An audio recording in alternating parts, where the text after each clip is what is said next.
30వ కీర్తనగా మనం ధ్యానించబోతున్నాం. ఈ కీర్తన భాగంలో ఉన్న వచనాలన్నిటి సారాంశాన్ని ప్రతి వారం ధ్యానిస్తున్నాం. ఏ కీర్తన ప్రభు మనకిచ్చిన కీర్తనల వచనాలన్నిటి సారాంశం ప్రభు మనకిస్తున్నాడు. ప్రభుని అడిగి పొందుకొని మీకు చెప్తున్నాం. ప్రార్థనా పూర్వకంగా ఉంటే ఈ వాక్య భాగం మీకు అర్థమవుతుంది. ఈ 12 వచనాల సారాంశం ఏంటంటే, ఈ సారాంశం తెలుసుకునే ముందు కీర్తన పైభాగంలో రాశాడు, గృహ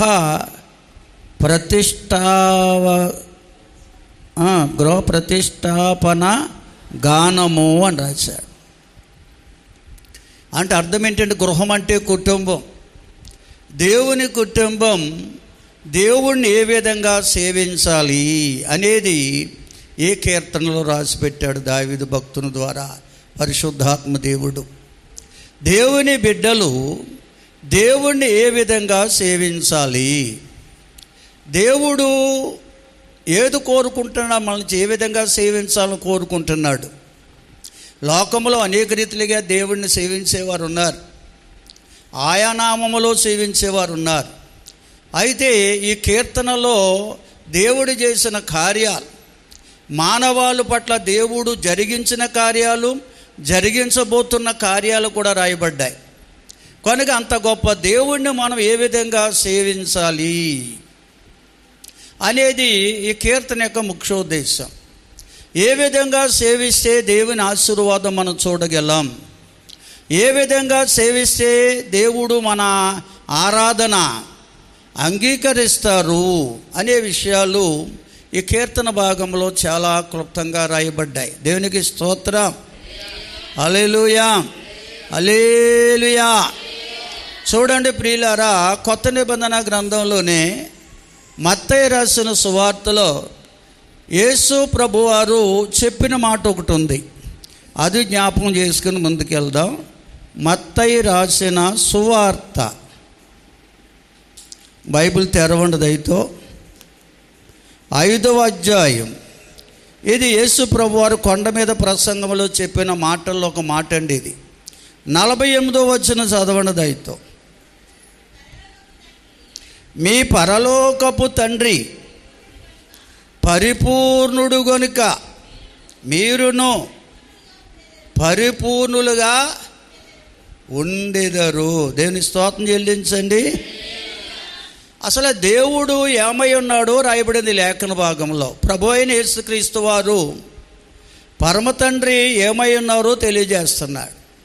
దేవుడట పరిపూర్ణుడు. ఎవరండి దేవుడు? పరిపూర్ణుడు అంటే దేవుడు అనగా ఏ లోపము లేనివాడు, ఏ పాపము లేనివాడు, ఆయన పరిపూర్ణుడై ఉన్నాడు కనుక మనము కూడా పరిపూర్ణంగా ఉండాలని దేవుడు కోరుకుంటున్నాడంట. అంటే పరిపూర్ణుడైన దేవుణ్ణి మనం ఏ విధంగా ఆరాధించాలో ఈ లేఖన భాగం మనకు వివరిస్తుంది. దేవునికి స్తోత్రం. హల్లెలూయా, హల్లెలూయా. దేవుడు పరిపూర్ణుడు అనగా ఏ లోపము లేని వాడే దేవుడు. అటువంటి దేవుణ్ణి ఏ విధంగా ఆరాధించాలి అనేది ఈ లేఖన భాగం యొక్క సారాంశం. క్రీస్తు పూర్వం దేవుని ప్రజలైన ఇశ్రాయేలీలు ఐగుప్తు బానిసత్వము నుంచి విడిపించబడిన తరువాత వారు దేవుణ్ణి ఏ విధంగా సేవించాలో ఎరగని స్థితిలో ఉన్నారు. అది ఎరిగినటువంటి ప్రవక్త అయిన మోషే ఆ ఇశ్రాయేలు పక్షమున దేవునికి మొరపెట్టాడట. దేవా యెహోవా, మేము ఏ విధంగా నిన్ను సేవించాలి, ఏ విధంగా సేవిస్తే నీ సన్నిధి మాతో ఉంటుంది, మీరు మాతో ఉంటారు అని దేవునికి మొరపెడితే దేవుడు అన్నాడు, నీకు చెబుతాను, ఈ సీనాయి పర్వతం మీదకి ఎక్కిరా అన్నాడంట. ఆయన సీనాయి పర్వతం మీద ఎక్కెళ్ళాడు. దేవుడు చూపించిన పర్వతం మీదకి ఎక్కెళ్ళి దేవుడు ఏమి చెబుతాడా అని 40 రాత్రులు 40 పగలు కనిపెట్టాడంట. దేవుడు ఏం చెబుతాడో, ఆయన ఏ విధంగా సేవించాలని చెబుతాడో ఆయన కనిపెట్టాడంట. 40 రోజులు కనిపెడితే కానీ దేవుడు ఆయనతో మాట్లాడలేదు. ఆ 40 రోజులు కనిపెట్టిన తర్వాత ఆ 40 రోజున దేవుడు మాట్లాడుతూ ఆయనకు అన్నాడు, ఇదిగో నన్ను మీరు ఏ విధంగా సేవించాలో ఆ విధంగా సేవించలేని స్థితి ఎందుకు మీలో ఉన్నదో ఒకసారి చెప్తాను వినండి.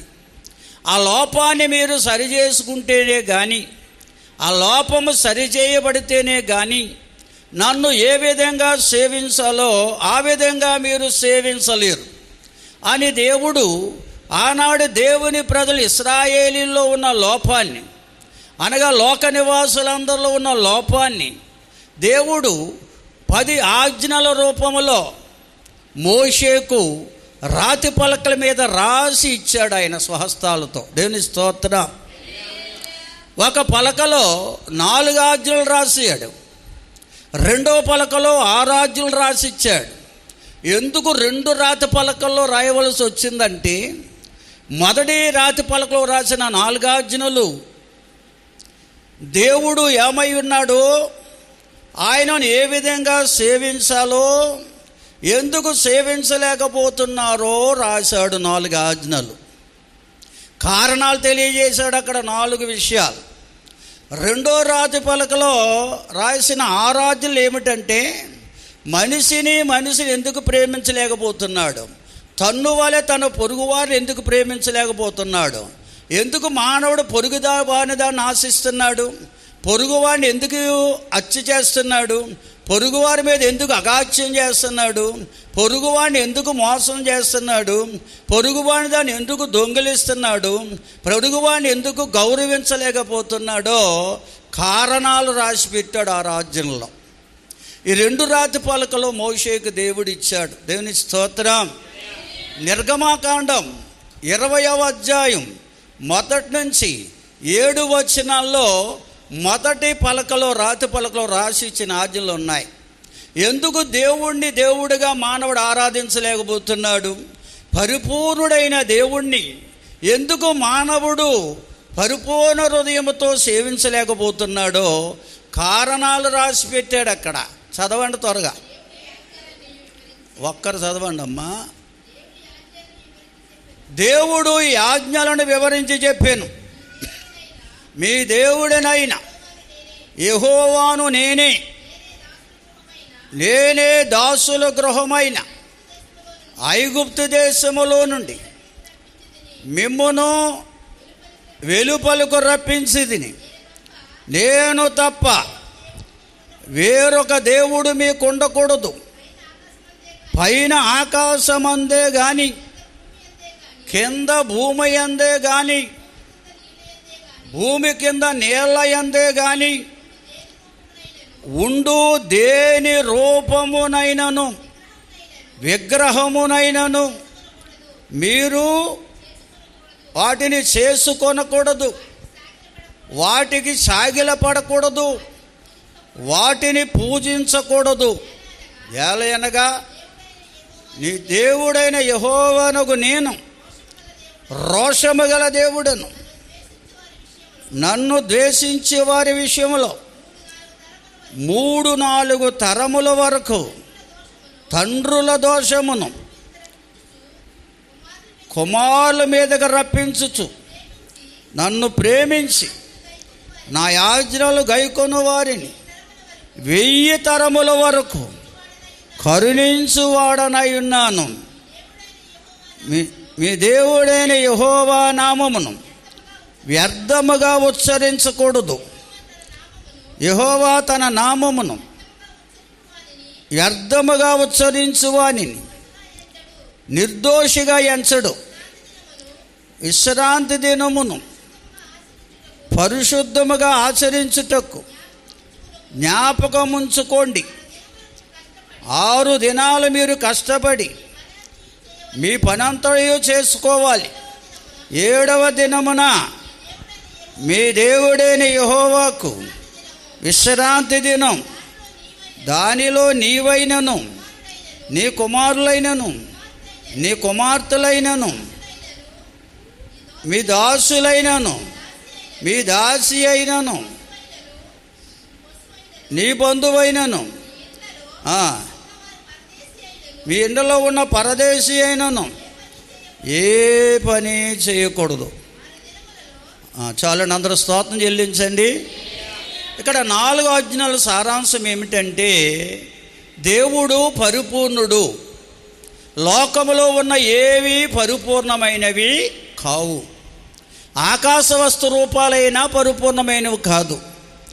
భూమి మీద ఉన్నటువంటి జీవరాశులు ఏవైనా పరిపూర్ణమైనవి కావు. జలములలో సంచరించు జీవరాశులు కూడా పరిపూర్ణమైనవి కాదు. ఆకాశములో ఎగురు పక్షులు కూడా పరిపూర్ణమైనవి కాదు. ఈ భూమి మీద సంచరించే ఏ మానవుడు కూడా పరిపూర్ణుడు కాడు. కనుక ఆ వస్తు రూపాల్లో, ఆకాశ వస్తు రూపాలు కానీ, భూమి మీద సంచరించే ఏ జీవరాశి రూపాన్ని కానీ, ఈ మానవ రూపాన్ని కానీ, జలములలో సంచరించు ఆ జలచరాల రూపాలు కానీ, ఏ రూపాన్ని కూడా చేసుకుని దానికి పూజించకూడదు, దానికి సాగిలపడకూడదు అని ఆ దేవదేవుడు ఒక ఆజ్ఞ ఇచ్చాడు. దేవుని స్తోత్రం చెల్లించండి. వీళ్ళు ఏది చేయకూడదని దేవుడు చెప్తాడు, అదే చేస్తున్నారు. ఏది చేయకూడదని తెలిసి అదే చేస్తే ఆ దోషమట 3 తరాల వరకు వారి మీదకు పంపించబడుతుందట. ఆ శాపం, చేయకూడని కార్యం చేస్తే శాపం అండి. ఈ దేవుడు ఏది చెప్పాడో ఆ రీతిగా నడుచుకుంటే ఆశీర్వాదం అన్నాడు. 1000 తరాల వరకు ఆశీర్వాదం అంట. కనుక ప్రియులారా, ఈనాడు ఖచ్చితంగా దేవుడు ఆనాడు ఆజ్ఞలు ఇచ్చాడు. దేవుడు పరిపూర్ణుడు. లోకములో ఉన్నవారు ఎవరూ పరిపూర్ణులు కాదు. ఏ జీవరాశి పరిపూర్ణమైనది కాదు. ఆకాశ వస్తు రూపాలు కూడా పరిపూర్ణమైనవి కాదు. ఇవేవి పరిపూర్ణమైనవి కావు. కనుక ఏ రూపములో కూడా దేవుణ్ణి మనము సేవించకూడదు. ఎందుకంటే దేవుడు ఆత్మస్వరూపి. దేవునికి స్తోత్రం. ఆయనకి ఆకారాన్ని మనము ఏర్పాటు చేయకూడదు. బైబిల్ ఖచ్చితంగా చెప్తుంది విషయం. మనుషులు చేసుకున్నవాడి దేవుడు కాదండి, మనుషులను సృజించిన వాడే దేవుడు. దేవుని స్తోత్రం. ఆయన ఆత్మస్వరూపి, ఆదియందు వాక్యమై ఉన్నవాడు. ఈనాడు కూడా మన మధ్య వాక్యమై ఉన్నాడు. ఆత్మస్వరూపిగా మన మధ్య సంచారము చేస్తున్నాడు. దేవుని స్తోత్రం. తర్వాత కింద రాయబడిన 6 ఆజ్ఞలు రాయబడ్డాయి. నరాచి చేయకండి, వ్యభిచరించకండి, మోసం చేయకండి, అబద్ధం ఆడకండి, పొరుగువాని దేనిని ఆశించకండి, తల్లిదండ్రులను సన్మానించండి. ఈ రీతిగా 6 ఆజ్ఞలు రాయబడ్డాయి. కిందకి వెళ్తే దేవుని స్తోత్రం చెబుదామండి. హల్లెలూయా. ఈ 2వ రాతి పలకలో ఉన్న ఆజ్ఞలు మనిషికి మధ్య ప్రేమను పుట్టించి, ఆ 4 ఆజ్ఞల యొక్క సారాంశం ఏంటంటే దేవునికి మానవునికి మధ్య ప్రేమను కలగజేసేవి. దేవునికి మానవునికి మధ్య ఉన్న ప్రేమను కలగజేసేవి ఆ 4 ఆజ్ఞలు. అది మీరి నీవు ఆకాశ వస్తు రూపాలు కానీ, భూమి మీద సంచరించే మృగాలు జీవరాశుల రూపాలు కానీ, మనుషుల రూపాలు కానీ, జలచరాల రూపాలు కానీ నువ్వు ఏర్పాటు చేసుకుని నువ్వు కలగజేసిన వాటిని పూజిస్తే నీ మీదకి దేవుని కోపం వస్తుంది. ఆ దేవుని ఉగ్రత, ఆ శాపం 3 తరాల వరకు నీ కుటుంబం మీద ఏలుబడి చేస్తుంది. స్తోత్రం. అయితే 2వ పలకలో రాయబడిన 6 ఆజ్ఞలు మనిషికి మధ్యన ప్రేమను కలగజేసి, మనిషికి మధ్య ప్రేమ కలిగితే ఎవరో నరహత్య చేసేవారు ఉండరు, ఎవరో హంతకులు అవరు, ఎవరో వ్యభిచరించరు, ఎవరో అబద్ధమాడరు, ఎవరో మోసం చేయరు, ఎవరో దొంగిలేవారు ఉండరు, ఎవరో పొరుగువాడిని ఆశించరు, ఒకరిని ఒకరు ప్రేమించేవారు ఉంటారు, తల్లిదండ్రులను సన్మానించేవారు ఉంటారు. దేవుని స్తోత్రం. ఇది దేవుడిచ్చిన ఆజ్ఞలండి. దీన్ని ధర్మశాస్త్రము అన్నారు. అనగా మానవుడు ఎటువంటి పాపములో ఉన్నాడో, మానవుడు ఏది చేయకూడదో అదే చేస్తున్నాడని, ఏది చేయకూడదో అదే చేస్తున్నాడు. కనుక మానవుడు లోకములో ఎంత భక్తి చేసినా దైవ సన్నిధిని అనుభవించలేకపోతున్నాడు, దైవ సన్నిధిని ఆనందాన్ని అనుభవించలేకపోతున్నాడు, దేవుడిగా ఆరాధించలేని స్థితిలో మానవుడు ఉన్నాడని ఆనాడు దేవుడు మోషే ద్వారా ఇచ్చిన ధర్మశాస్త్రం చెప్తుంది. అందుకే ధర్మశాస్త్రానికి ఒక పేరు ఉంది, శిక్షాస్మృతి. దేవుని స్తోత్రం చెల్లించండి. మానవుడు ఎటువంటి శిక్షలో ఉన్నాడో చెప్పింది, ఎటువంటి పాపములో ఉన్నాడో తెలియజేసింది ధర్మశాస్త్రం. ఆ పాపానికి శిక్ష నిత్య నాశనం. దేవుని స్తోత్రం చెల్లించండి. హల్లెలూయా.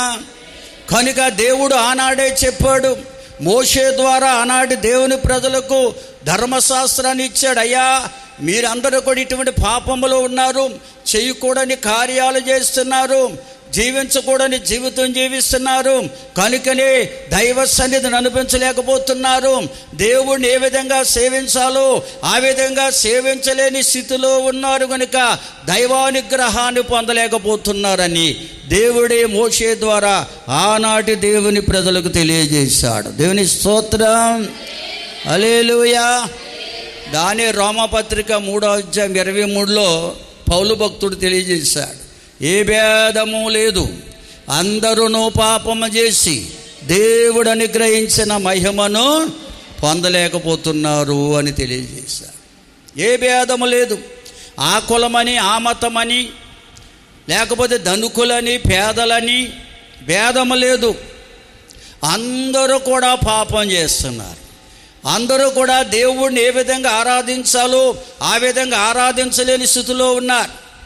మనిషికి మధ్య ప్రేమ లేదు, ద్వేషము పగ ప్రతీకారాలతో ఉన్నారు. కనుకనే దేవుణ్ణి ఏ విధంగా ఆరాధించాలో ఆరాధించే మనసు మానవుల్లో లేదు అని దైవ భయము కలగజేయడం కొరకు, అటువంటి స్థితి మేము పొందుకోవాలని ఆశ పుట్టించడం కొరకు దేవుడు ధర్మశాస్త్రాన్ని మోషే ద్వారా ఇచ్చాడు. ఆ ధర్మశాస్త్రం క్రీస్తు యేసుగా భూలోకానికి వచ్చే వరకు కూడా లోకంలో ఉంది. దేవుని స్తోత్రం. ఆయన లోకానికి ఎందుకు వచ్చారు అంటే, ఏ మానవులైతే ఆ ధర్మశాస్త్రాన్ని అనుసరించలేకపోతున్నారు, ఆ ధర్మశాస్త్రం రాయబడిన ఆజ్ఞలను ఏ మానవుడైతే పాటించలేకపోతున్నాడో, ఏ విధంగా పాటించాలో నేర్పించడానికి వచ్చాడు ఆయన. ఆ ధర్మశాస్త్రములో దేవుని నీతి దాగి ఉంది. ఆ నీతిని మానవుడు గ్రహించలేకపోతున్నాడని, ఆ నీతిని తెలియపరచడానికి ప్రభువైన క్రీస్తు యేసుగా 2023 సంవత్సరాల క్రితమే భూలోకానికి మానవ అవతారిగా లోకానికి రావాల్సి వచ్చింది. మనుషులకు నేర్పించడానికి మనుష్య కుమారుడిగా రావాల్సి వచ్చింది. దేవునికి స్తోత్రం. హల్లెలూయా, హల్లెలూయా. కనుక ఆయన భూలోకానికి వచ్చిన తరువాత ఆయన మానవాళికి ఏం బోధించారో కొన్ని విషయాలు మనం ధ్యానిద్దాం ప్రియులారా. మత్తయి రాసిన సువార్తలోని 19వ అధ్యాయం 21వ వచనం చదవండి దయతో. 21. అందుకు యేసు, నీవు పరిపూర్ణుడు వగుటకు కోరిని ఎడల పోయి నీ ఆస్తిని అమ్మి పేదలకిమ్ము, అప్పుడు పరలోకమందు నీకు ధనము కలుగును, నీవు వచ్చి నన్ను వెంబడించుమని అతనితో చెప్పాను. అయితే ఆ యవ్వనుడు మిగులు ఆస్తి గలవాడు గనుక ఆ మాట విని వ్యసనపడుచు వెళ్ళిపోయాను. దేవుని స్తోత్రం చెబుదామండి. యేసుక్రీస్తు ప్రభువారు శరీరధారిగా భూలోకములో సంచరిస్తున్న దినాలవి. ఆయన భూలోకములో సంచరిస్తున్న దినాల్లో ఒక యవనస్తుడు, ధర్మశాస్త్రాన్ని ఎరిగిన వాడతడు, బహుధనవంతుడట.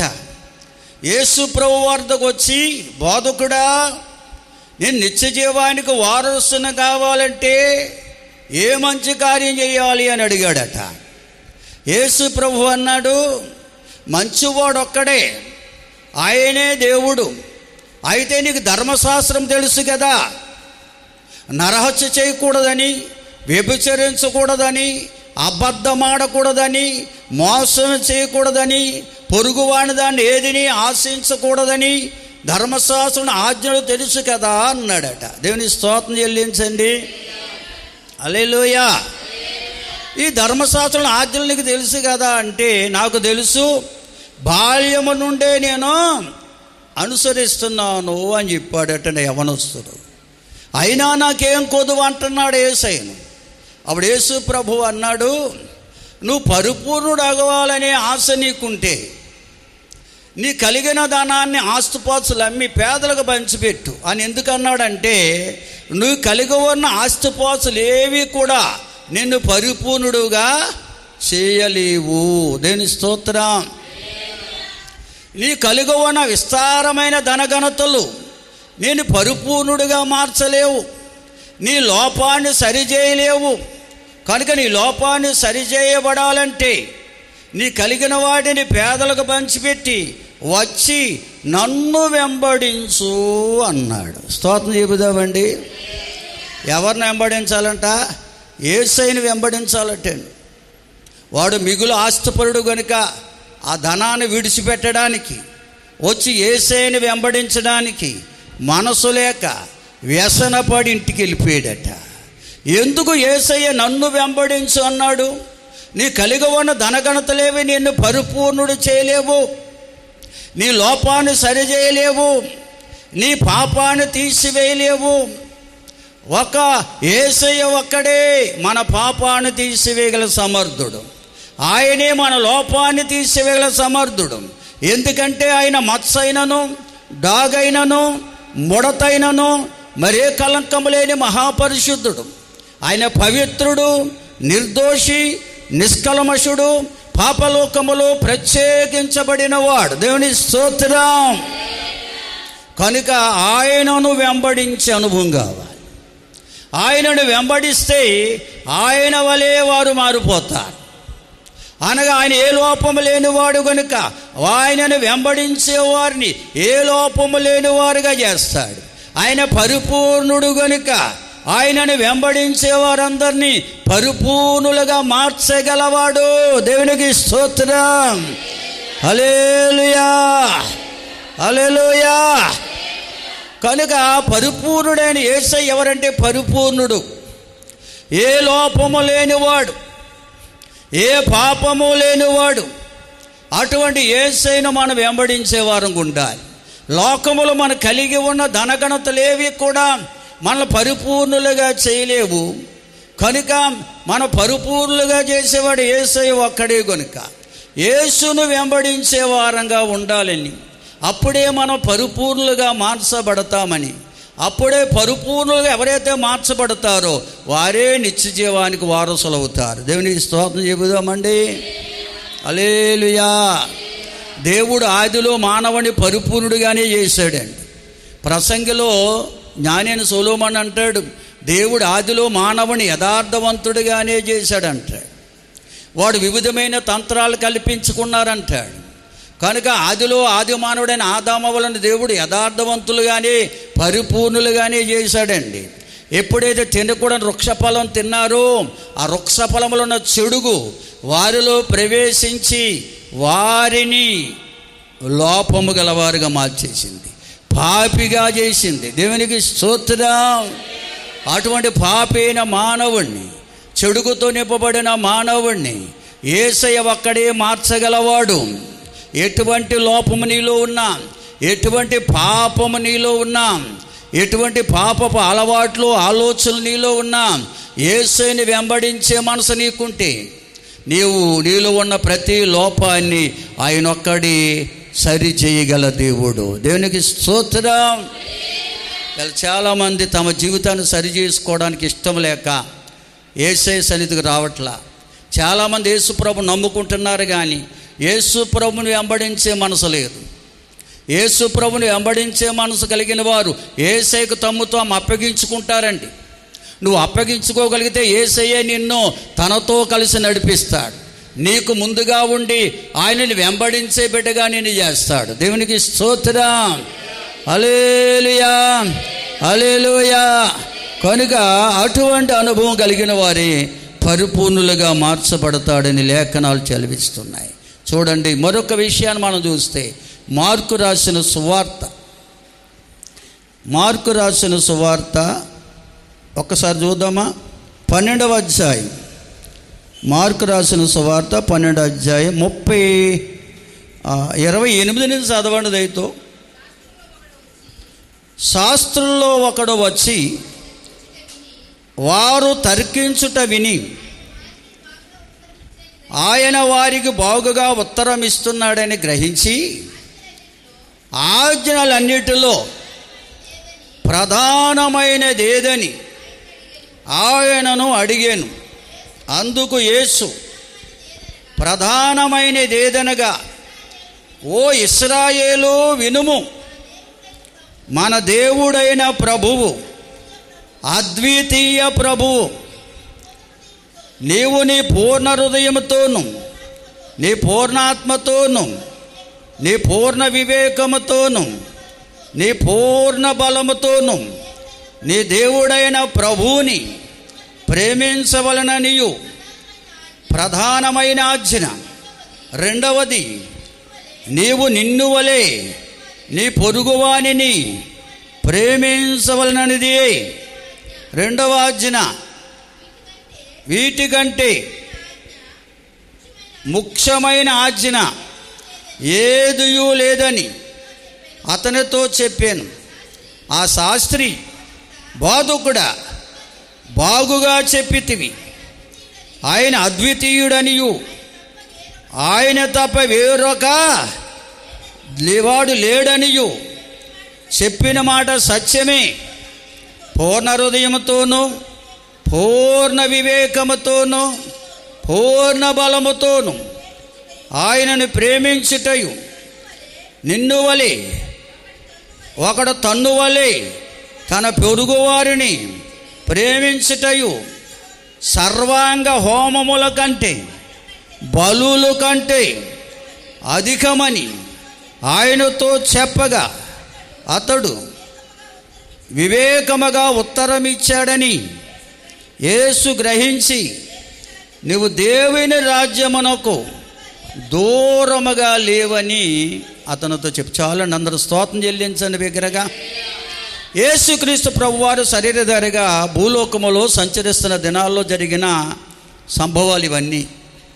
ఒక రోజున ధర్మశాస్త్రం ఎరిగిన ఒక శాస్త్రి యేసు ప్రభు వద్దకు వచ్చాడట. యేసు ప్రభు ఎవరో తెలుసుకోవాలని వచ్చినప్పటికీ ఆయన అక్కడ కొంతమంది ప్రజలతో తర్కించడం విన్నాడు. ఆయన మాట్లాడుతున్న మాటల్లో ఉన్న సత్యాన్ని గ్రహించి, ఈయన మంచిగానే సత్యమే చెప్తున్నాడని తెలుసుకుని యేసు ప్రభుకు ప్రశ్న వేశాడట. అయ్యా బోధకుడా, దేవుని ఆజ్ఞలలో ప్రధానమైన ఆజ్ఞ ఏది అన్నాడట. ఆయన ప్రభు చెప్తున్నాడు, నీ పూర్ణ హృదయంతో, నీ పూర్ణ ఆత్మతో, నీ పూర్ణ వివేకముతో నీ దేవుడైన యెహోవాను ప్రేమించాలనేదియు అది మొదటి ప్రధానమైన ఆజ్ఞ. రెండవది, నిన్ను వలె నీ పొరుగు వారిని ప్రేమించుట అనేది రెండవ ఆజ్ఞ. దీనికి మించినవేవీ లేవని చెప్పాడట. దేవుని స్తోత్రం చెల్లించండి. శాస్త్రి వెంటనే అంగీకరించాడు. అవును, మీరు చెప్పినది సత్యమే. దేవుడు అద్వితీయుడని తెలుసు, ఆయన పరిపూర్ణుడని తెలుసు, ఆయన ఒక్కడై ఉన్నాడని తెలుసు. ఆయన సేవించేవాడు పూర్ణ హృదయముతో, పూర్ణాత్మతో, పూర్ణ వివేకముతో ఆయన సేవించాలని, ఒకడు తన్ను వలె తాను పొరుగువారిని ప్రేమించటనేవి సర్వాంగ హోమముల కంటే, బలుల కంటే శ్రేష్టమైనవని నెరుగుదును అన్నాడు. దేవుని స్తోత్రం. ఈవేళ హోమాలు చేయాలన్నా, యజ్ఞాలు చేయమన్నా, బలులు అర్పించడం అంటే సులువుగా చేస్తున్నారు. కానీ పూర్ణ హృదయముతో, పూర్ణాత్మతో, పూర్ణ బలముతో దేవుణ్ణి సేవించుటయే దేవునికి ఇష్టమైన భక్తండి. దేవునికి స్తోత్రం. నిన్ను వలె నీ పొరుగువారిని ప్రేమించుటే దేవునికి ఇష్టమైనటువంటి జీవితం అండి. ఈ రెండు విషయాలు పక్కకు పెడుతున్నారు.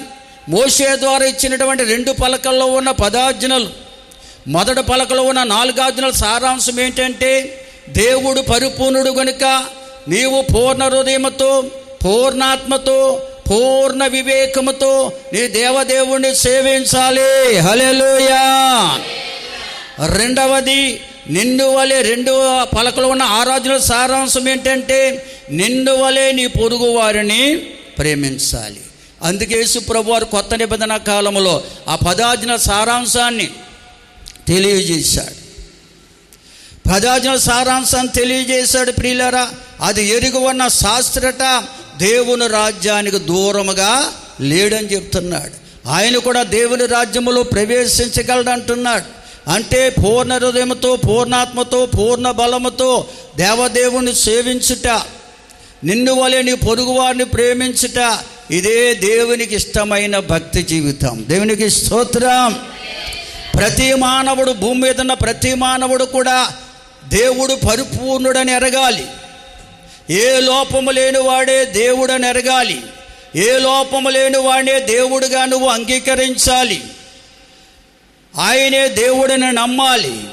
ఆయనను నువ్వు పూర్ణ హృదయంతో, అనగా వేరే ఆలోచన లేకుండా, నువ్వు లోకములో ఉన్నాం కనుక లోక సంబంధం ఆలోచన మనలో లేకుండా దేవుని మీదే మనసు పెట్టుకుని మనఃపూర్వకముగా ఆ దేవదేవుని మనం సేవించే వారం ఉండాలని లేఖనాలు తెలియజేస్తూ ఉన్నాయి. దేవుని స్తోత్రం. హల్లెలూయా, హల్లెలూయా. బిగ్గరగా దేవుని స్తోత్రం చెబుదామా? హల్లెలూయా. ఎవరైతే పూర్ణ హృదయముతో, పూర్ణాత్మతో, పూర్ణ బలముతో ఆ దేవదేవుని సేవిస్తారో వారే దేవుడిలో నిలిచిన వారండి. వారే దేవుని బిడ్డలండి. వారే దేవుని కలిగిన వారండి. దాన్నే రోమాపత్రిక 8వ అధ్యాయంలో పౌలు భక్తుడు చెప్తాడు మొదటి 2 వచనాల్లో, ఇప్పుడు క్రీస్తు యేసునందున్న వారికి ఏ శిక్షా విధియు లేదు, క్రీస్తు యేసునందు జీవమునిచ్చు ఆత్మ యొక్క నియమం,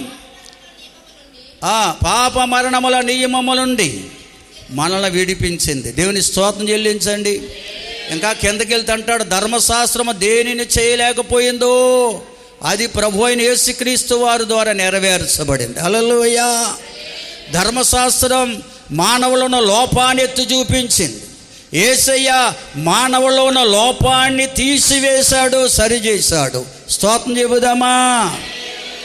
హల్లెలూయా, హల్లెలూయా. కనుక అటువంటి యేసయ్యలో మనం ఉండాలి. యేసయ్యే నిజ దేవుడుగా నువ్వు ఆరాధించాలి. ఆయనే నిజమైన దేవుడు, ఏ లోపము లేనివాడైనా. ఆయన సవాలు విసిరాడు, నాలో పాపం ఉందని మీరు ఎవరైనా నిరూపించగలరా అని సవాలు విసిరితే ఎవడు కూడా బదులు పలకలేకపోయారు. కారణం ఆయన పరిపూర్ణుడు, ఏ లోపము లేని దేవుడు. హల్లెలూయా. ఆయనే నిన్ను నన్ను మనందరినీ ఏ లోపము లేని వారిగా మార్చగల సమర్థుడు, శక్తిమంతుడు. కనుక ఆయనలో మనం జీవించాలి. ఆయన బిడలుగా మనం జీవించేవారమై ఉన్నప్పుడు పాపలోకములో మన పరిపూర్ణులుగా మార్చబడతాం. ఈ లోకములో ఏ క్షణములో మరణించిన మరుక్షణమే నిత్య జీవానికి చేరుకుంటాం, నిత్యత్వములో ప్రవేశిస్తాం. దేవునికి స్తోత్రం. హల్లెలూయా. బిగ్గరగా చెప్పండి అమ్మా, స్తోత్రాలు. హల్లెలూయా. చూడండి ప్రియులారా, అదే రోమాపత్రికలో పౌలు భక్తుడు సాక్ష్యం ఇచ్చాడండి. ప్రభు అయిన యేసు అతను ఏ విధంగా మార్చాడో, తన లోపాన్ని ఎలా తీసివేశాడో రోమాపత్రిక 7వ అధ్యాయంలో సాక్ష్యం ఇస్తున్నాడు. ఒకసారి చదవండి, 7వ అధ్యాయం తీయండి. రోమాపత్రిక 14వ వచనముడు చదువుదామండి. ధర్మశాస్త్రము ఆత్మ సంబంధమైనదని ఎరుగుదుము, అయితే నేను పాపానికి అమ్మబడి శరీర సంబంధనై ఉన్నాను. ఏలయనగా నేను చేయునది నేను ఎరుగను, నేను చేయనిశ్చయించినది చేయక ద్వేషించినదే చేయుచున్నాను. హెచ్చయింపనిది నేను చేసిన ఎడల ధర్మశాస్త్రం శ్రేష్టమైనదైనట్లు ఒప్పుకొనుచున్నాను. కావున ఇకను దాని చేయునది నాయందు నివసించు పాపమే గాని నేను కాదు. నాయందు అనగా నా శరీరమందు మంచిది ఏదియు నివసింపదని నేను ఎరుగుదును.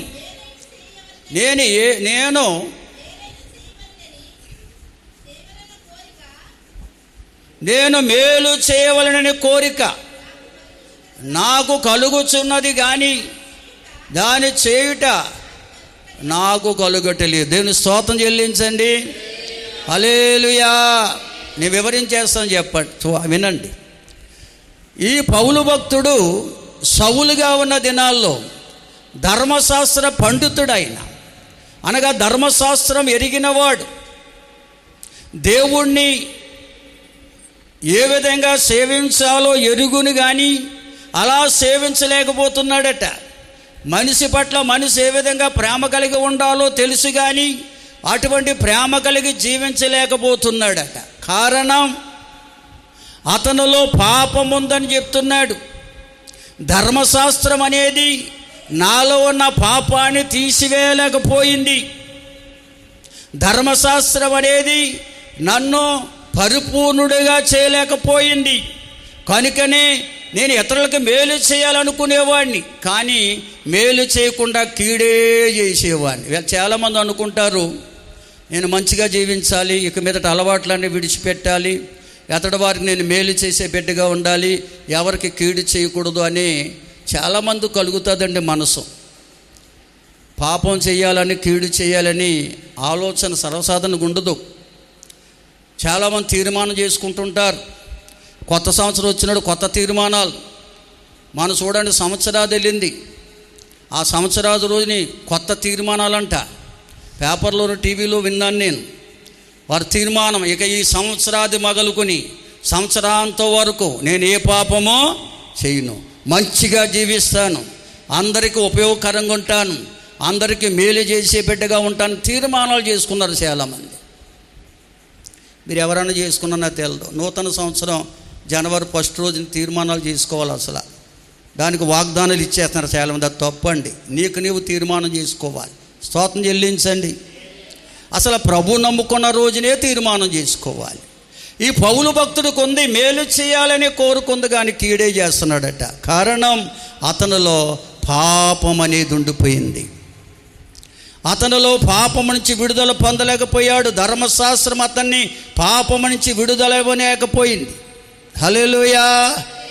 మేలు చేయవలెనని పౌలుగా ఉన్న దినాల్లో దైవ దర్శనం పొందిన తర్వాత, ప్రభు అయిన యేసుక్రీస్తు దర్శనాన్ని పొందిన తర్వాత ఆయన పశ్చాత్తాపంతో చేసిన ప్రార్థనే ఈ కీర్తన. దేవుని స్తోత్రం చెబుదామా?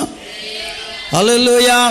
మనము కూడా ప్రియులారా, మంచి చేయాలని అందరికీ ఉంటుంది, కానీ మనలో ఉన్న పాపం మంచి చేయనివ్వదు.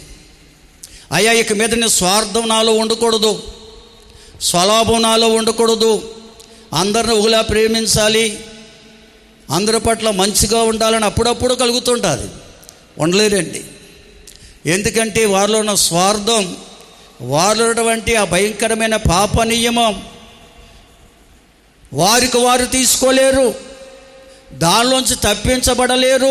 అందుకే అక్కడ సౌలు పౌలుగా మారిన తర్వాత చెబుతున్నాడు, కింద వచనాలు అంటాడు, ఇంకా కింద చదవండి, అక్కడ ఉంది. అయ్యో, నేనెంత దౌర్భాగ్యుడను, ఇట్టి మరణమునకు లోనగు నా శరీరమును దాని నుండి ఎవరు నన్ను విడిపించును? మన ప్రభు అయిన యేసుక్రీస్తు ద్వారా దేవునికి కృతజ్ఞతాస్తుతులు చెల్లించుచున్నాను. కాగా మనసు విషయములో నేను దైవ నియమమునకును, శరీర విషయములో పాప నియమమునకును దాసుడై ఉన్నాను. కాబట్టి ఇప్పుడు క్రీస్తు యేసునందున్న వారికి ఏ శిక్షా విధి లేదు. దేవునికి స్తోత్రం చెబుదామా? ఎప్పుడైతే ప్రభు యేసుక్రీస్తు యొక్క దర్శనాన్ని దమస్కులో పొందాడో, తను దర్శించిన ప్రభుకు తను తాను ఎప్పుడైతే అప్పగించుకున్నాడో, అననీయ అనే ప్రవక్తను దేవుడు పంపించి ఎప్పుడైతే సౌలును అభిషేకించాడో కళ్ళల్లోంచి పొరల్లాంటివి ఆ పాపపు ఆలోచనలు, తలంపులు, ఆ పాపపు కోరికలు, పాప నియమం అనేది రాలిపోయింది. దైవాభిషేకం పొందిన తరువాత అతడు హృదయము పవిత్రపరచబడింది. అందుకనే సౌలు పౌలుగా మార్చబడ్డాడు. పౌలుగా మార్చబడిన తర్వాత ఏ లోపము లేని వాడిగా అతను జీవించాడు. దేవుని స్తోత్రం. అందుకంటాడు, పూర్వము నేను దూషకుడను, హింసకుడను, హానికరుడైన నన్ను తన పరిచర్యకు నియమించి నమ్మకమైన వానిగా ఎంచినందుకు నన్ను బలపరిచిన ప్రభువైన క్రీస్తు యేసుకు కృతజ్ఞుడనై ఉన్నాను. నేను తెలియక అవిశ్వాసం వల్ల చేసితిని గనుక నేను కనికరించబడ్డాను. మరియు మన ప్రభు యొక్క కృపయు క్రీస్తు యేసునందున్న విశ్వాసం, ప్రేమయు అత్యధికముగా నాలో విస్తరించాయంటాడు. దేవుని స్తోత్రం చెల్లించండి అందరూ. ప్రభుని నమ్ముకోకముందు, ప్రభుకు తమ్ము తాము అప్పగించుకోకముందు, ఎందుకంటే దమస్కులో ప్రభు దర్శనాన్ని పొందగానే ఆయన ఒక్కడే పరిపూర్ణుడని గ్రహించాడు. అప్పుడే తను తాను యేసయ్యకు అప్పగించుకున్నాడు కనుక అప్పగించుకున్న సౌలును ప్రభువారు పౌలుగా మార్చేశాడు, పరిపూర్ణుడిగా చేశాడు, ఏ లోపము లేనివాడిగా మార్చాడు. కనుకనే ఆయన చెప్పుకోగలుగుతున్నాడు ఇక్కడ. దేవుని స్తోత్రం. నేనైతే క్రీస్తు నెరగక ముందు దోషకుడను, హింసకుడను, హానికరుడను. నేను తెలియక చేశాను కనుక నన్ను కనికరించాడు. ఆయన తన పరిచర్యకు నన్ను ఏర్పాటు చేసుకున్నాడు. అటువంటి ప్రభుకు నేను కృతజ్ఞుడనై ఉన్నాను. నా యొక్క ప్రభు యొక్క కృప, విశ్వాసము, ప్రేమ నాలో ఆయన విస్తరింపజేశాడు. అనగా దేవుని కృప, యేసయ్య విశ్వాసము, ప్రేమే మానవాళ్ళని పరిపూర్ణులుగా చేసేది. హల్లెలూయా. ఆయన కల్వరి శిలువలో చూపించిన ప్రేమ మానవాళ్ళని పరిపూర్ణులుగా చేసేది. ప్రియులారా, కనుక మనం పరిపూర్ణం కావాలంటే క్రీస్తు ప్రేమను కలిగి జీవించాలి. ఆ కల్వరి శిలువలో ఆయన చేసిన త్యాగాన్ని, యాగాన్ని నువ్వు ఎరిగిన వాడవైతే, ఎరిగిన దానవైతే ఆ ప్రేమను కలిగి ఉండడానికి ప్రయాసపడతావు. ఆ ప్రేమే నిన్ను, నన్ను, మనందరినీ పరిపూర్ణులుగా చేస్తుంది. దాన్నే కొరింథీ 2వ పత్రికలో పౌలు భక్తుడు దాన్ని తెలియజేశాడండి. పూర్ణమైనది వచ్చినప్పుడు అంటాడు. చదవండి ఒకసారి. పూర్ణము కానిది నిరర్ధకమౌను అంటాడు. కొరింథీ 1వ పత్రిక 13వ అధ్యాయంలో ఉంటుంది మాట. వాక్యం ఏంటి చెప్పండి అక్కడమ్మా. 10వ వచనం. పూర్ణమైనది వచ్చినప్పుడు పూర్ణము కానిది నిరర్ధకమగును.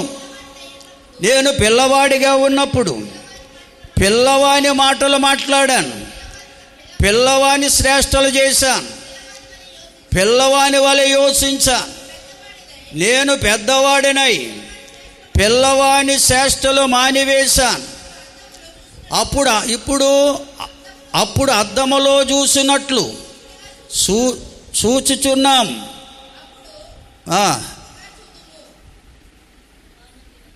ఇప్పుడైతే అద్దములో చూసినట్లుగా చూచుచున్నాము. అప్పుడైతే ఎలాగా?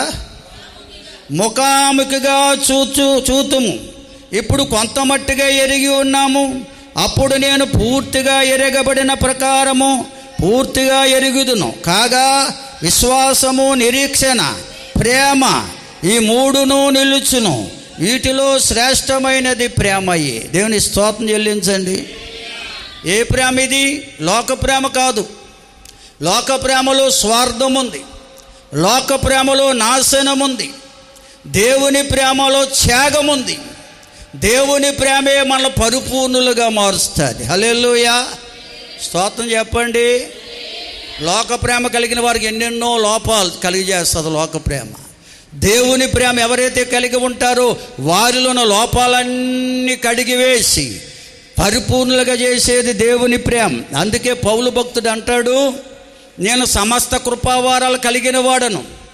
సమస్త కృపావారు కలిగి ఉన్నా కానీ ప్రేమ లేని వాడనైతే వ్యర్థుడని అంటాడు. హల్లెలూయా. బైబిల్ గ్రంథంలో కృపావరాలు వేరు, ఆత్మఫలాల్లో ప్రాముఖ్యమైన ప్రేమ వేరు. ఆత్మఫలములలో ప్రాముఖ్యమైనది మొట్టమొదటిది ప్రేమ. కృపావరాల్లో ఎన్ని నువ్వు పొందుకున్నా, అద్భుతాలు చేసే శక్తి వరం నువ్వు పొందుకున్న, అన్యభాషలు మాట్లాడగలిగిన, ప్రవచించగలిగిన, ఈ కృపావరాలు ఎన్ని నువ్వు పొందుకున్నా కానీ ఆ కృపావరాలు కేవలం నువ్వు దేవుని బిడ్డవని లోకానికి తెలియజేయడానికే కానీ దేవుడు ఇష్టపడేలా జీవించేవి కావవి. కేవలం ఆత్మఫలాల్లో ప్రాముఖ్యమైనది ప్రేమ. ప్రేమ, సంతోషము, సమాధానము, దయాళత్వము, దీర్ఘశాంతము, ఆశానిగ్రహము, ఇవన్నీ కూడా ఆత్మఫలములో ఉన్నాయి. అందులో ప్రాముఖ్యమైనది క్రీస్తు ప్రేమ. ఈ ప్రేమ కలిగిన వారే ఎప్పుడు ఎన్ని కష్టాలు వచ్చినా, శ్రమలు వచ్చినా సంతోషంతో ఉంటారట. ఎదరాల మీద దయ చూపిస్తారట, దీర్ఘకాలము సహిస్తారట, ఆశానిగ్రహం కలిగి జీవిస్తారట. దేవుని స్తోత్రం. కనుక ఈ ప్రేమ అనేది, దేవుని ప్రేమ అనేది ఆత్మను ఫలింపజేసి, ఆత్మలో పరిపూర్ణలు చేసేవి. చాలామంది అనుకుంటున్నారు కృపావారాలు పొందుకుంటే మేము భక్తులమని, ఆత్మ సంబంధులం అనుకుంటున్నారు. కృపావరం అనేది ప్రభువు నమ్ముకున్న తర్వాత ఖచ్చితంగా ప్రభు నీ విశ్వాసాన్ని బట్టి నీకు ఏదో ఒక కృపావరం ఇస్తాడు. కొంతమందికి సమస్త కృపావరాలు ఇస్తాడు. పాటలు పాడడం కృపావరమే, ప్రార్థించడం కృపావరమే, అద్భుతాలు చేయడం, ప్రవచించడం, అన్యభాషలు, అవన్నీ కూడా కృపావరాలండి. అవి కేవలం దేవుని బిడ్డవని లోకానికి తెలియజేయడానికి, నువ్వు దేవుని మహింపరచడానికి అంతవరకే పరిమితం. కానీ ప్రేమ అనేది, క్రీస్తు ప్రేమ అనేది మన జీవితాన్ని మార్చేది. హల్లెలూయా. ఎన్ని కృపవారు కలిగి ఉన్నా మన జీవితం మారదండి. చాలామంది నోరు తెరిస్తే అన్యభాషలు మాట్లాడాలంటారు. నువ్వు నోరు తెరిస్తే అన్యభాషలు మాట్లాడినంతరాని నీ హృదయం మారదు. ఆ స్వార్థం పోదు, స్వలాభం పోదు, ఆ పక్షపాత బుద్ధి పోదు. కృపావరాలు అనేవి మన హృదయాన్ని మార్చేవి కాదు, లోపాన్ని సరిచేసేవి కాదు. కొన్ని చోట్ల అన్యభాషలు ట్రైనింగ్లు ఇస్తున్నారు. 40 రోజులు ట్రైనింగ్ ఇచ్చి అన్యభాషలు ఎక్కువ నేర్పిస్తారు అక్కడ. కొన్ని చోట్ల ఏమో పాటలు నేర్పించే ట్రైనింగ్ సెంటర్లు ఉన్నాయి. ఏసన్న గారు ట్రైనింగ్ సెంటర్కి వెళ్ళండి, అక్కడ కేవలం ప్రార్థన పాటలే నేర్పుతారు వాళ్ళు. అలా కూడా తీసుకెళ్తారు. పరిస్థితి స్తోత్రం చెల్లిందామా. ఓ వ్యక్తిని అనుసరించడం, అది మన వ్యక్తిని కాదు, భక్తులను కాదు అనుసరించడం, భగవంతుని అనుసరించాలి. దేవుని స్తోత్రం. వారందరూ దేవుణ్ణి అనుసరించారు, నీవు దేవుణ్ణి అనుసరించాలి. స్తోత్రం చెబుదామా. హల్లెలూయా.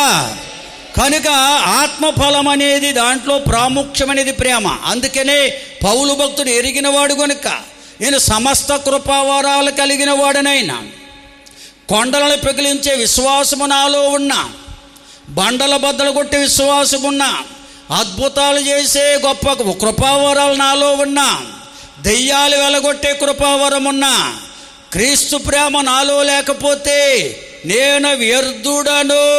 హల్లెలూయా. ఎప్పుడైతే క్రీస్తు ప్రేమ నాలోకి వచ్చిందో అది నన్ను పరిపూర్ణుడిగా మార్చిందంటున్నాడు. పూర్ణమైనది వచ్చినప్పుడు, అనగా క్రీస్తు ప్రేమ నాలో రాగానే, కల్వరి శిలువలో ఆయన చూపించిన ప్రేమ ఎప్పుడైతే నేను పొందుకున్నానో ఆ ప్రేమే నన్ను పరిపూర్ణుడిగా మార్చింది. పరిపూర్ణతని మనలోకి వచ్చినప్పుడు చిన్నపిల్లల చేష్టలు చెయ్యకూడని భక్తి కార్యాలు చెయ్యం, దేవునికి వ్యతిరేకమైన భక్తి చెయ్యం, దేవునికి ఇష్టమైన భక్తి చేసేవారముగా మారిపోతాం. దేవునికి స్తోత్రం. హల్లెలూయా. హల్లెలూయా. పరిపూర్ణమైన హృదయంలోకి వస్తే విశ్వాసముతో ప్రభువుని చూస్తాం, అద్దములో చూసినట్టు చూస్తాం. ఈ లోకాన్ని విడిచిపెట్టగానే ముఖాముఖిగా ప్రభువుని చూస్తాం. నమ్మిన వారు స్తోత్రం చెల్లించండి. హల్లెలూయా. హల్లెలూయా. అందుకే కొరింథీ 2వ పత్రిక 5వ అధ్యాయంలో పౌలు భక్తుడు అంటాడు, 6వ వచనంలో ఏమంటాడంటే, వెలుచూపుతో కాక విశ్వాసముతో మనం నడుచుకోవాలంటాడు.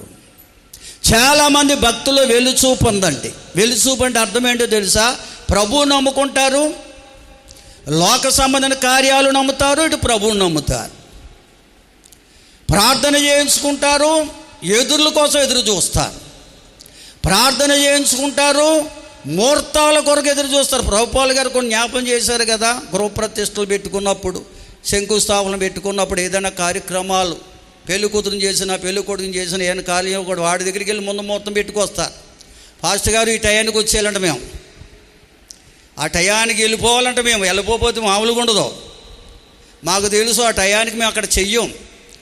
వాళ్ళు తృప్తి కొరకు వెళ్తాం, వెళ్ళిన టయానికి చెయ్యనే వాళ్ళ టయాన్ని పాటించం మేము.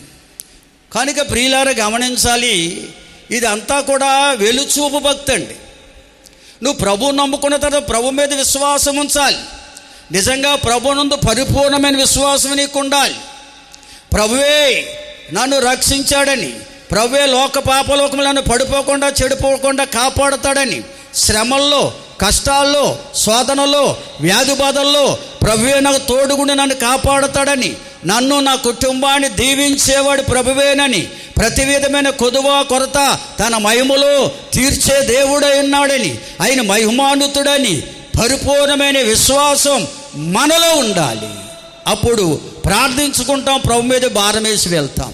నువ్వే పని చేసినా ప్రభుకు అప్పగించుకునే చేస్తాం. అంతేగాని లోకంలో ఎవరి దగ్గరికి వెళ్ళి వాడి దగ్గర ముహూర్తం పెట్టించుకొచ్చి వాడి కొన్ని వీళ్ళి కొన్ని ఎలా జరుగుతాయో చెప్పండి. స్తోత్రం చెల్లించండి అందరూ, బిగ్గరగా స్తోత్రం చెబుదామా?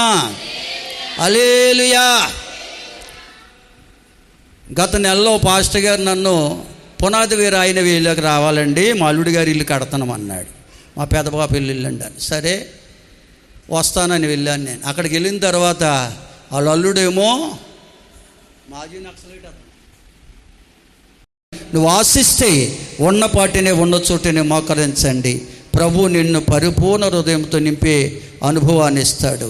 ఆయన లేకుండా నా జీవితంలో ఏది జరగదు. నా జీవితాన్ని కట్టేవాడు ఆయనే, నన్ను ప్రయోజకుడిగా చేసేవాడు ఆయనే, నన్ను ప్రయోజకురాలుగా చేసేవాడు ఆయన. విశ్వాసం నీకుంటే ఉన్నపాటినే ఉన్న చోటుని మోకరించండి. ప్రార్థన చేసుకుందాం. సకలాశీర్వాదాలకు కారణభూతుడైన మా పరలోకపు తండ్రి, మీకే వందనాలు, స్తోత్రాలు, స్తుతులు అర్పిస్తున్నాం. ఎంతవరకు మీరు మాతో మాట్లాడిన మాటలను బట్టి వందనాలు, జరిగించిన ఆరాధన క్రమాన్ని బట్టి వందనాలయ్యా. అవును తండ్రి, నీ ఒక్కడవే పరిపూర్ణుడవు. ఎవరైతే నీ యందు విశ్వాసముంచి విశ్వాసముతో నిన్ను వెంబడిస్తారో నాయన, వారిని పరిపూర్ణులుగా మార్చే దేవుడు, ఏ లోపము లేని వారిగా చేసే దేవుడు, వారి జీవితంలో సమస్త కార్యములు కూడా నెరవేర్చగల సమర్థుడవు, శక్తిమంతుడు నీవే నాయన. అటువంటి విశ్వాసము కలిగి ఎందరైతే ప్రార్థిస్తున్నారో వారందరూ మీరు ఆశీర్వదించండి తండ్రి. వచ్చిన ప్రతి బిడ్డను దీవించండి, తెచ్చిన ప్రతి కానుక అంగీకరించండి. ఆయా దేశాల్లో, ఆయా రాష్ట్రాల్లో, ఆయా ప్రాంతాల్లో ఉంటున్న ప్రతి సంఘ బిడ్డలందరిపై మీ కాపుదల, మీ కందుష్టి ఉంచండి. సంఘములో రోగులు ఉన్నారు, స్వస్థపరచండి. బలహీనలు బలపరచండి. గర్భఫలం కొరకు ఎదురు చూస్తున్న వారి గర్భాలు తెరవండి. గర్భవతులకు ఆరోగ్యం, బాలింతలకు బలం, చిన్న బిడ్డలపై దయాకీటమును ఉంచండి. యవనస్సులను, సండే స్కూల్ బిడ్డలను దీవించండి. వివాహ ప్రయత్నం ఉన్న వారికి మార్గము తెరవండి. వివాహమైన వైవాహిక జీవితాలు సుఖమయం చేయండి. ఉన్నతమైన చదువులు చదువుకుని ఉద్యోగ ప్రయత్నాలు ఉన్న వారికి మార్గాలు తెరవండి. అద్భుత కార్య వారి జీవితంలో జరిగించి వారి జీవితాలు స్థిరపరుచునైనా, బలపరుచునైనా నీకు వందనాలు. ఏదైనా పరిచర్యకు ఆర్థికంగా ప్రోత్సాహం అందిస్తున్న ప్రియ కుటుంబాలన్నిటినీ మీరు దీవించండి. ఇంకా సహకరించేవారు అనేకులు పురుగొల్పండి. ప్రతి బిడ్డను దీవించినైనా, ముఖ్యంగా ప్రతి కుటుంబము విశ్వాసములో స్థిరులై నిన్ను గణపరిచే భాగ్యం ప్రతి బిడ్డకు దయచేయమని మా గ్రామ ప్రజలను, రాష్ట్ర దేశ ప్రజల నాయకులు, అధికారులను ఆశీర్వదించండి నాయన. జరగబోతున్న ఎలక్షన్ల ద్వారా అయినా ఎవరి మధ్య ఎటువంటి కలహాలు లేకుండా, కలవరాలు లేకుండా, కలహప్రియను దూరపరిచి సామరస్యపూర్వకంగా, సమాధానకరంగా జరగబోయే ఎలక్షన్లు జరగడానికి కృపనివ్వండి. ప్రజాక్షేమమును కోరి ప్రజలకు మేలు చేసే నాయకులు మీరు ఏర్పాటు చేయండి. అద్భుతం చేయమని, సహాయం చేసి మహిమ పొందమని యేసు ఉన్నత నామములో అడిగి వేడుకొనుచున్నాము తండ్రి. ఆమేన్. మన తండ్రి అయిన దేవుని ప్రేమ, కుమారుడైన యేసుక్రీస్తు వారి దివ్య కృప, పరిశుద్ధాత్మ దేవుని సన్నిధి, సమాధానం మనకు మన కుటుంబాలకును క్రీస్తు యేసుని ప్రేమిస్తున్న సకల ప్రజలకు సదాకాలం దేవుని కృపా సమాధానం తోడుగుండి నడిపించును గాక. ఆమేన్. యేసు రక్తమే జయం, ప్రవేశు రక్తమే జయం. యేసు నామానికి సంపూర్ణ విజయం. అపవాది క్రియలకు అంత నాశనం కలుగునుగాక. ఆమేన్. ఆమేన్. అందరికి వందనాలు.